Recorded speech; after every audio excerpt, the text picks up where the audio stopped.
Medium chain triglycerides, or MCT oil, is an extremely powerful thing. But what we have to be careful not to do is just become a victim to all of the marketing that's out there surrounding MCTs. Now, I'll be the first person to say MCTs are amazing, and the way they're digested in the body is very, very interesting, and they're very powerful in the body. But I just want to make sure that you have a solid education so you truly know what's happening when you consume MCT oil or coconut oil for that matter.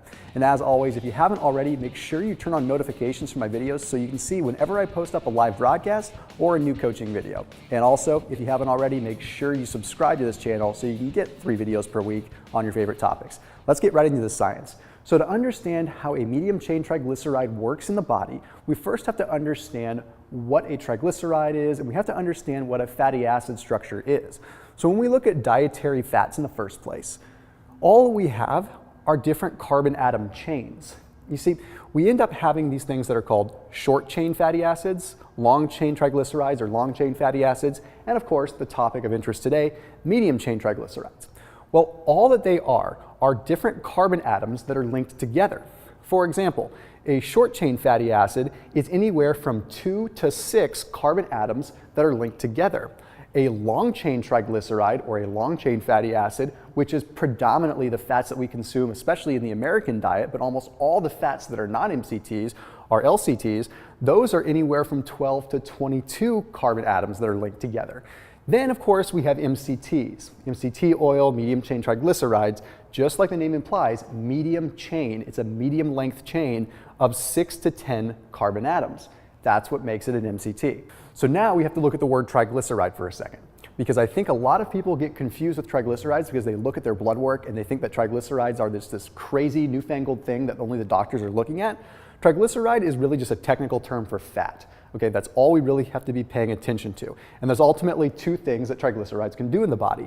They can either go into the cell and be used for energy and actually metabolized through aerobic metabolism, or they can get stored as adipose tissue or body fat. Really only the 2 things that these triglycerides can do. But what we do have to remember is that no matter what, whether it's a short chain triglyceride, a long chain triglyceride, or a medium chain triglyceride, all triglycerides are 3 fatty acids bound to a glycerol backbone. Triglyceride. Put it together, that's all it is. 3 fatty acids and a glycerol molecule. So now let's take a look at MCTs now that you have a basic understanding of this, and everything's going to make sense. Now there's some unique properties when it comes down to MCTs in the first place. The first one is going to be the fact that it's significantly lower calories. 10% lower calories to be exact when it comes down to comparing to other fats.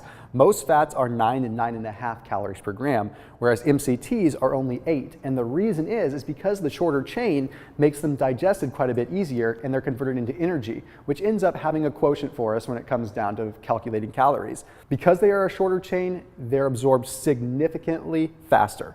Then we have to look at how they're easily converted. And now I'm going to get a little bit scientific on you, but it's going to make a lot of sense because I drew a nice little picture for you. Right here, we have what is called the mitochondria. Inside that mitochondria is where we create ATP. We create adenosine triphosphate, which is what's giving you energy when you're working out, what's giving you energy when you're not working out and just talking. I'm using ATP right now to move my lips and to actually speak. So every time we have energy, we have ATP, and it happens in the mitochondria. Well, here's the cool thing. MCT oils, MCTs, because they are such short chains, they can go right into the mitochondria and create ATP. They can create energy immediately. Whereas a long chain triglyceride or a normal fat that we're consuming has to go through a whole separate pathway and it gets stopped. It gets stopped at this gate right here where there's a stop sign and it needs carnitine in order to get in. You hear people talking about using carnitine as a fat burner to help with fat burning. It's because carnitine is going to help get these long chain fatty acids into the mitochondria to create energy better. Well, why not cut out the middleman and go straight to the MCTs that are going to not have to use carnitine? So, therefore, more acetyl coenzyme A is created, which equals more ketones, which equals more energy. Long story short, MCTs create energy faster. So now I want to step into a slightly more scientific breakdown of how MCTs are digested versus long chain fatty acids digested. Because we actually did this a little bit backwards. I explained how the energy is created first, and now I want to go back and explain how they're actually physically digested in the body. So now let's look at the digestion of a long chain triglyceride or a long chain fatty acid.